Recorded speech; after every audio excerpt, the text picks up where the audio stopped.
विद्या ददाति विनयम् विनयादि अतिपात्रता पात्रत्वात् धनमाप्नोति धनात् धर्मं ततः सुखम् धनात् धर्मं ततः सुखम्। एक छोटा बच्चा, ज्यादा छोटा भी नहीं था, हमारी उम्र का, वह रास्ते से घूमने के लिए जा रहा था। घूमते जाते जाते उसको पत्थर की ठोकर लग गई, यानी ठेस लग गई। उसका अंगूठा फूट गया, यानी खून निकल गया। वो बहुत दुखी हुआ, ये किसने पत्थर डाला, रास्ते में क्या पत्थर डालते हैं क्या। वो गुस्सा हो गया, फिर आगे चला गया। आगे जाने के बाद उसको जो काम था वो करके ही आते, ऐसा सोचकर फिर भी बिंदास चलता रहा। एक केली का छिलका था और रोड पर ही पड़ा था, तो उसको नीचे नहीं देख रहा था, वैसा ही जा रहा था, तो बस फिर से फिसल गया और पीठ पर पड़ गया, क्योंकि आगे फिसल गया और वो पड़ गया पीछे। तो डायरेक्ट कमर पर पड़ने के कारण कमर दुखने लगी। लोगों को अक्ल नहीं है, इधर भी कुछ भी डाल देते हैं, उनके समझ में नहीं आता, कब सुधरेंगे पता नहीं। ऐसा मन में सोचता सोचता वह आगे चला जाता है, लेकिन अभी सावधान रह जाता है कि किधर पत्थर है, किधर छिलका पड़ा है। ऐसा सावधानी से एक मित्र के पास जाता है और मित्र के पास जाकर फिर थोड़ा कमर को तेल लगाया, अंगूठे को फिर स्वच्छ करते हुए हल्दी लगाई और बैठ गया तो गप्पे मारने लगा। मैं जाते जाते क्या क्या हुआ वो सब बताया। हाँ, अभी जो भी दुनिया में चल रहा है बहुत बुरा चल रहा है। पत्थर डालते हैं रास्ते पर, फिर केले के छिलके भी वही डाल देते हैं, और उनको अकल नहीं अभी तक। समाज को कब अकल आएगी पता नहीं। ऐसा वो गप्पे मारते मारते बोल रहा था, तो मित्र ने कहा, अरे मित्र, जो भी हम सोचते हैं वह उल्टा सोचते हैं। हमें आंखें दी है क्या? नहीं है, हमें आंखें दी है। हमें बुद्धि भी दी है, हमें कान दिए है, नाक दिया है। हमें जो भी आवश्यक बातें जीवन जीने के लिए वह सभी दी हुई है। तो फिर कैसा सोचना चाहिए? हमें देखना चाहिए पत्थर पड़ा है क्या उल्टा, हम दूसरे ने रखा है तो साइड में रखेंगे, छिलका है तो वो भी उठाकर किधर डालना चाहिए, गायों को देना चाहिए, जानवरों को देना चाहिए, या तो उसका योग्य फर्मेंटेशन करना चाहिए। तो अगर हम ऐसा सोचेंगे तो मुझे करना है, और गिरने के लिए, ठोकर लगने के लिए, ठेस लगने के लिए, फिसलने के लिए मैं जिम्मेदार हूं। मेरे आसपास जो भी होता है और मेरे बारे में होता है, तो उसके लिए कौन जिम्मेदार है? मैं जिम्मेदार हूं। मेरे जीवन में जो भी प्रसंग आते हैं, कोई बोलता है कि दूसरा पत्थर मारता है तो कैसे समझे कि मैं जिम्मेदार हूं? उसने तकलीफ दे दी मुझे, या तो दूसरे ने गाली दी ना। पत्थर मारा तो डायरेक्ट लगता है, खून निकलता है। गाली दी तो वैसा नहीं होता। लेकिन मन में ठोकर लगती है, मन में ठेस लगती है। लेकिन जब चलते हैं और हम हमारे रास्ते पे जा रहे हैं और फिर भी ऐसा हो रहा है, हो सकता है कि दूसरे का दोष हो, अपराध भी हो, लेकिन सोच तो हम रहे हैं। हमारे मन में, बुद्धि में जो भी विचार आ रहा है, मेरे मन में आ रहा है, मेरा मन अस्वस्थ हो रहा है, मेरा मन क्रोधित हो रहा है, और वो विचार करने की प्रक्रिया 5 मिनट चली, 10 मिनट चली, 1 घंटा चली, 4 घंटे चली, 1 दिन चली, 4 दिन चली, महीनों महीने चल रही है। तो हमारे मन में हमने वो पकड़ कर रखा है, और ये अस्वस्थता हम ज़्यादा देर तक ढोते हैं, मन को उसी में विचार करने के लिए लगा देते हैं। और दूसरा दुष्ट है, या तो उसको कुछ अकल नहीं है, संस्कार नहीं है, ऐसा सोच करके वो अपने मन को और आगे चलाता है, और हमारे ही जीवन में वो व्यक्ति आता है, जो समय है वो चला जाता है। उसके लिए हम कैसा सोचे, ये हमारे हाथ में। कोई भी फल बिना कर्म के मिलता नहीं, और इसी में अच्छी सोच है कि हम हर एक कृति के लिए, प्रसंग के लिए जिम्मेदार हैं। पूजनीय दादाजी बोलते हैं, दुनिया अभी तक क्यों बिगड़ी है, मैं पहुंचा नहीं।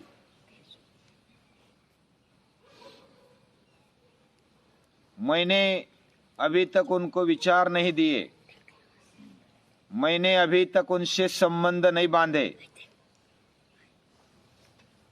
और इस तरह जब हम विचार करने लगेंगे तो यही गीता कहना चाहती है कि उद्धरेद आत्मनात्मानम, कि खुद ही खड़े हो जाओ, बलवान हो जाओ, सही सोच रखो और जीवन जियो अच्छी तरह से। अभी हम 4-5 महीने लगभग रहे, अभी 2 दिन में पालक आ जाएंगे और घर जाएंगे ना? लेकिन घर में भी व्यवहार कैसे करना है। हम ऐसा सोचे कि जो घर में समझो कि झाड़ू नहीं लगा है, तो मेरी बहन झाड़ू नहीं लगाती, हाँ मेरी माता झाड़ू नहीं लगाती, कितना गंदा पड़ा है, ऐसा कोसेंगे नहीं। हम खुद झाड़ू लेंगे और जो भी आवश्यकता है वो करेंगे।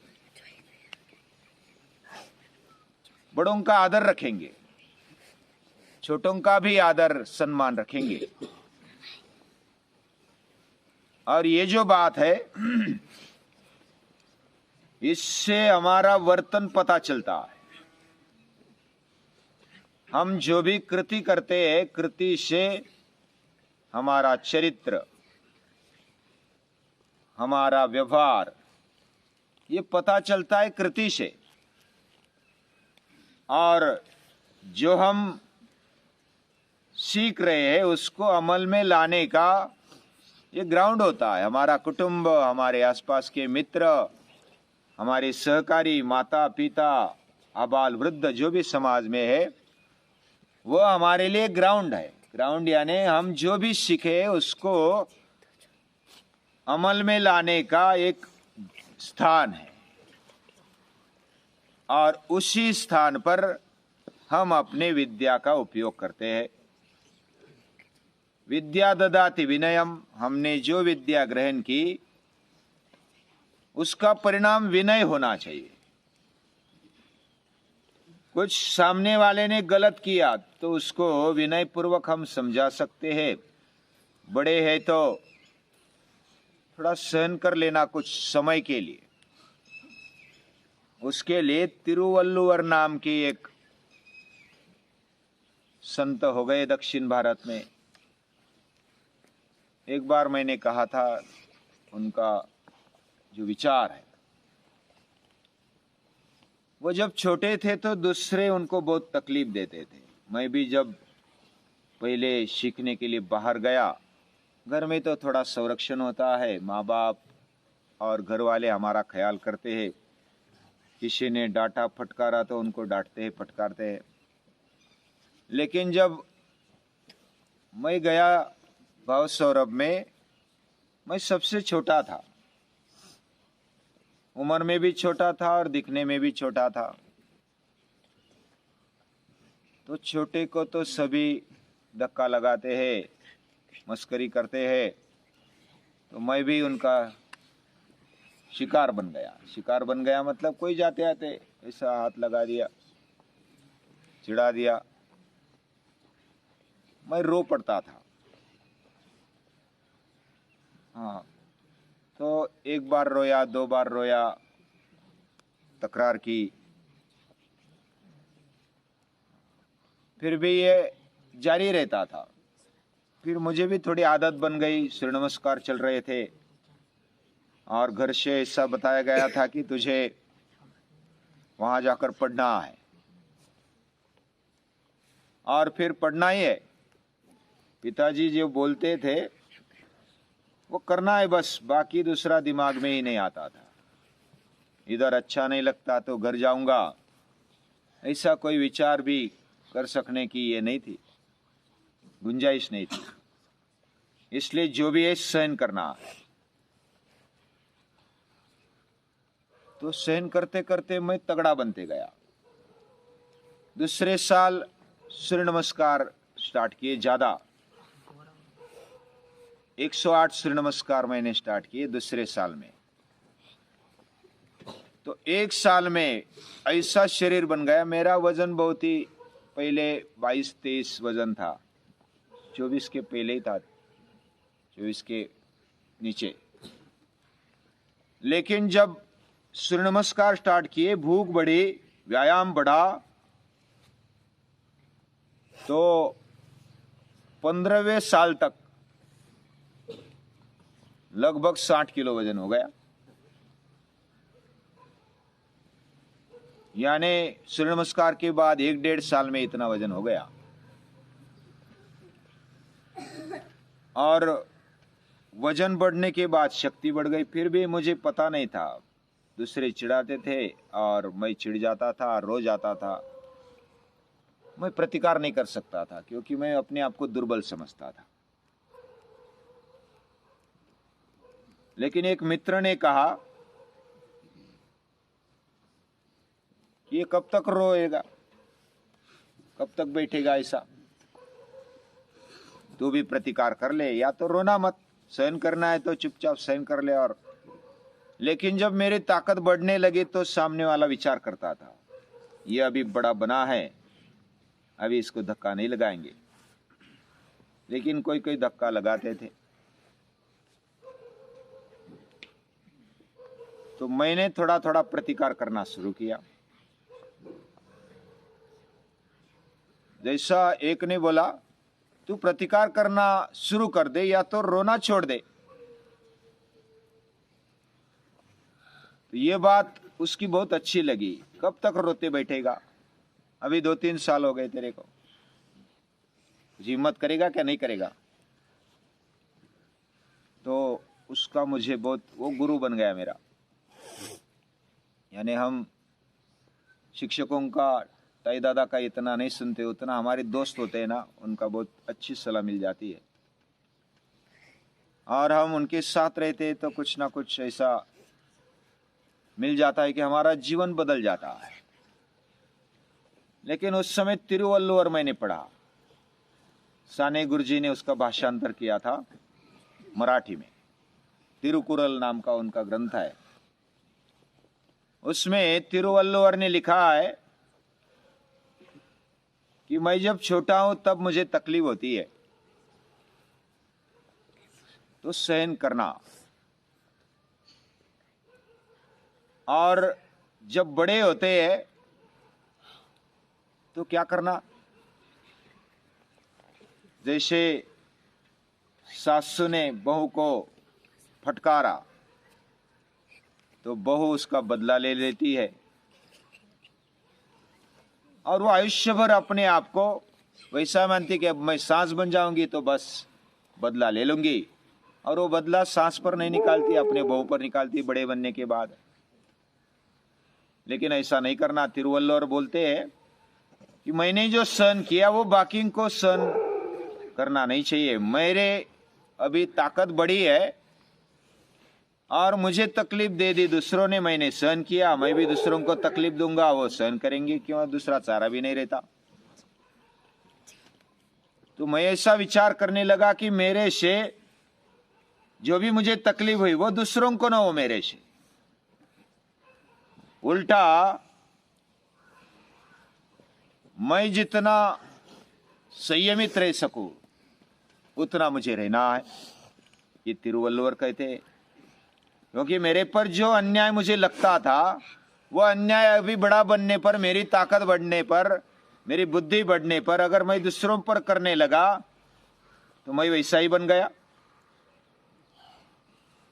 ये वाचन का, विचार का बदल रहता है। और तभी से मैं विचार करने लगा कि मेरी ताकत अभी बड़ी है।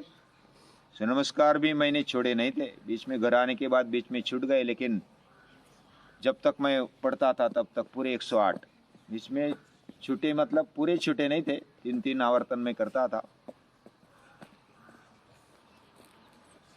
तो बीच में छूट गए, लेकिन जो चल रहे थे तो ताकत बढ़ी, और जो भी विचार मिले वो विचार केवल अपने दिमाग में मैं नहीं रखना, अपने आचरण में कैसे आ जाए, वह हमारे टीचर कहते थे, और हम प्रयास करते थे कि ये कैसे आ जाए। तो सचमुच मेरे सभी मित्र बन गए,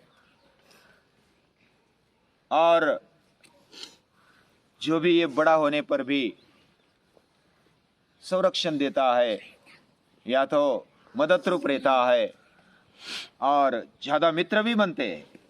यानी सभी को मित्र बनाने की ताकत इस शक्ति में है। और गीता यही कहती, ताम तितिक्षस्व भारत, तितिक्षा करना, सहनशील रहना, और ताकत बढ़ने पर उसका सही उपयोग करना। जब हम घर पे जाएंगे तो विनय रहना हमारे जीवन में, जैसे घर वालों का सम्मान करना, उनको जब प्रसंग है तब नमस्कार करना, कोई हर रोज करते होंगे, कोई प्रसंग आने पर करते हैं। ये नमस्कार, इसमें बड़ी ताकत होती है। प्रणाम जब करते हैं ना तो इसमें बड़े बड़े जो मन में है द्वेष, राग या तो कुछ गलत बातें वो निकल डालते हैं। बड़ों का ये बड़प्पन होता है।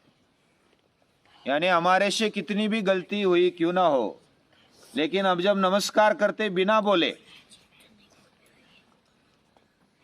तो उनको फिर उनका हृदय पिघल जाता है। वो बड़े होते, जैसे उम्र में बड़े वैसे दिल से भी बड़े होते, अनुभव के कारण बड़े हो जाते। नमस्कार उनको पिघला देता है। नमस्कार में इतनी ताकत होती है। और ये नमस्कार विनय का प्रत्यक्ष कृति है। अलग अलग पूरे दुनिया में अगर सोचेंगे तो अलग अलग प्रकार के नमस्कार है, प्रकार करने के लिए प्रकार है। यानी कोई झुक कर करते, जापानी वाले कैसे करते, बस झुक गए और ऐसे माँ गर्दन झुका दी। भारतीय लोग कैसे करते, हाथ जोड़कर करते, या तो साष्टांग फिर पाँव पड़ते हैं। तो ये जो पद्धति है, जैसी जिसकी पद्धति होगी, विनयशीलता हमारे कृति में आनी चाहिए। विद्या ददाति विनयम, विनयाद याति पात्रता। और बड़े क्या करते हैं, ये जो विनयशील है ना, इसको और अच्छा बना दो, ऐसी भावना सामने वाले में जग जाती है और हमारी पात्रता बढ़ती जाती है। पात्रता यानी कैपेबिलिटी, कैपेसिटी, ये कैपेसिटी बढ़ते जाती है। और ये जो पात्रता बढ़ती है तो पात्रता से बहुत कुछ मिलता है। हम पात्र बन गए, कैपेबल बन गए, क्षमता बढ़ गई, तो क्षमता से जो भी चाहे हम प्राप्त कर सकते हैं। और ये कहां से मिलता है? ये विद्या से मिलता है, विद्या से विनय मिलता है, विनय से पात्रता बढ़ती है, पात्रता से धन मिलता है, धन से धर्म भी कर सकते हैं। धर्म हमारे जीवन में आज हम कर्तव्य कर्म करने के लिए शारीरिक शक्ति, इंद्रिय शक्ति की, मन के शक्ति की जैसी आवश्यकता होती है, वैसे धन की भी आवश्यकता होती है। और हम प्रसन्न रहे, ये भी आवश्यक होता है। तो हमारे विद्या से हमने जो भी प्राप्त किया, अभी भी प्राप्त करना बहुत होता है। जितना भी प्राप्त किया तो विनय के द्वारा वो प्रकट हो, और विनय के द्वारा जब प्रकट होता है तो कौन से बदल आते हैं, ये शॉर्टकट में मैं बताता हूं। हमारे विचार बदलने लगते हैं, विचारों में, दृष्टिकोण में परिवर्तन आने लगता है, हमारे उच्चारों में, वाणी में परिवर्तन आता है, और हमारी कृति में भी परिवर्तन आता है।